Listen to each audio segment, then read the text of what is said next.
علمی اور مسائل شرعیہ پر مشتمل ویڈیوز اور خطابات حاصل کرنے کے لیے ہمارے چینل پرو مظہر فرید کو سبسکرائب کریں۔ سوال یہ ہے کہ کیا انسان پلاسٹک کی ٹوپی پہن کر نماز پڑھ سکتا ہے یا نہیں؟ تو اس کا جواب یہ ہے کہ نماز کی حالت میں انسان اپنے رب سے سرگوشی اور گفتگو کر رہا ہوتا ہے، تو اللہ تعالیٰ کے دربار میں ایسا کوئی لباس پہننا ممنوع ہے جس لباس کو پہن کر آپ دنیا کی کسی بھی معزز اور کسی بھی معزز مجلس یا مجمع یا گیدرنگ کے اندر آپ جانا گوارا نہیں کرتے کہ لوگ کیا میرے مذاق اڑائیں گے، لوگ مجھے طعن و تشنیع کا نشانہ بنائیں گے، میری طرف اشارے کریں گے کہ دیکھو یہ کیسی ٹوپی یا کیسا لباس پہن کے آیا ہے۔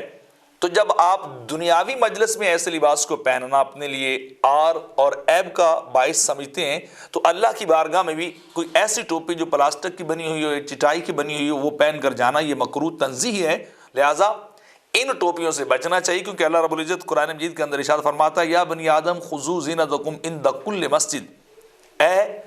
بنی آدم ہر نماز کے لیے اپنی زیب و زینت کو اختیار کرو، یعنی اچھا لباس پہن کے جاؤ، اچھے طریقے کو اختیار کرو۔ اور اسی طرح در المختار اور حاشیہ ابن عابدین کے اندر بھی یہ نقل کیا گیا ہے کہ کوئی بھی ایسا کپڑا دوران نماز پہننا یا اس سے سر کو ڈھانپنا جس سے بظاہر دنیاوی معاملات میں عار محسوس ہوتی ہو، شرم محسوس ہوتی ہو، تو وہ کبھی بھی انسان کو نہیں پہننا چاہیے، اس کا پہننا مکروہ تنزیہ ہے۔ تو لہٰذا ایسا کوئی کپڑا پہن کر انسان کو نماز یا ایسی ٹوپی پہن کر کبھی بھی انسان کو نماز جو ہے وہ نہیں پڑھنی چاہیے۔ اس طرح ایک اور سوال یہ ہے کہ دوران نماز اگر انسان کی آستینیں جو ہیں وہ چڑھی ہوئی ہوں، اس طرح بعض کا تو ہوتا ہے جلدی میں وضو کر کے آتے ہیں اور جماعت کے ساتھ شامل ہوتے ہیں، جماعت رکوع میں ہوتی ہے،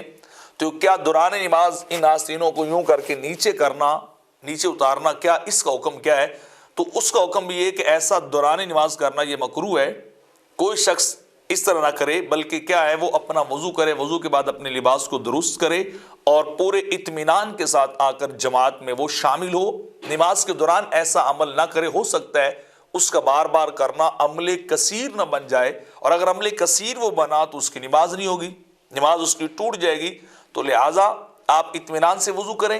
اور اس کے بعد اپنے لباس کو درست کریں، پھر جماعت کے ساتھ شامل ہوں یا اپنی نماز پڑھنی ہے تو اس کے اندر انسان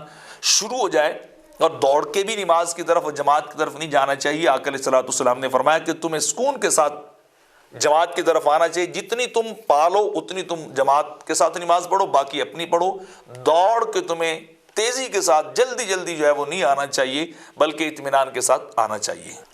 ہاں، عمل کثیر سے بچنے کے لیے یا قرات سے بچنے کے لیے ایک ہیلہ دیا ہے فقہاء نے کہ اگر دونوں آستینیں چڑھی ہوں تو پھر کیا کرے انسان، ایک رکن میں ایک آستین کو نیچے کر لے اور ٹھہرا رہے، پر جب دوسرے رکن کی طرف منتقل ہو گئے، یعنی قیام سے رکوع میں گئے یا رکوع میں سجدے میں گئے یا پھر تشہد کی طرف گئے، تو پھر وہاں دوسرے رکن میں جا کے انسان اپنی دوسری آستین کو نیچے کرے۔ تو یہ ایک لے دے کے ہیلہ بیان کیا گیا ہے کہ انسان قرات سے بچ جائے گا اور اس کا کام بھی ہو جائے گا، اور اس نے اپنی دونوں آستینیں جو ہے وہ نیچے کر لی ہیں۔ اس طرح اگلا ایک سوال یہ ہے کہ دوران نماز انسان کے اپنے اوپر چادر کو لپیٹ سکتا ہے؟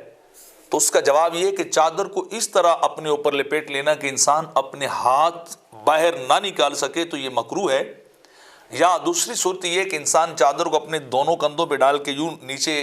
جو ہے وہ لٹکا لے دونوں طرف، تو یہ بھی مکروہ، اس سے منع کیا گیا ہے۔ یہ صورتحال بہرحال ہو سکتی ہے کہ چادر اس طرح اڑی جائے جس طرح عام طور پہ ہوتی ہے، کندھوں پہ ڈال کر اس کو یوں کر کے اوپر سے ایک چکر دے کر انسان اپنے جسم کے اوپر لپیٹ، لیکن ہاتھ نیچے سے موومنٹ کر سکیں، ان کی حرکت، آپ رکوع میں جائیں، آپ سجدے میں جائیں تو آپ کے ہاتھ جو ہیں اس حرکت کر سکیں، یوں لپیٹنا ہو جیسے میت کے اوپر کفن سا لپیٹ دیا کہ بالکل ہی حرکت نہ ہو سکے، تو وہ صورت بھی مکروہ ہے۔ یا دونوں کندھوں پہ لٹکا کے، چونکہ یہ ایک عربوں کا تکبر کا طریقہ تھا تو اس سے بھی منع کیا گیا، تو یہ بھی مکروہ ہے۔ تو یہ صورت ٹھیک ہے کہ آپ اپنے جسم کے اوپر اس طرح لپیٹیں کہ وہ آپ کے ہاتھ بھی حرکت کرتے رہے اور آپ سردی سے بھی جو بچ جائیں۔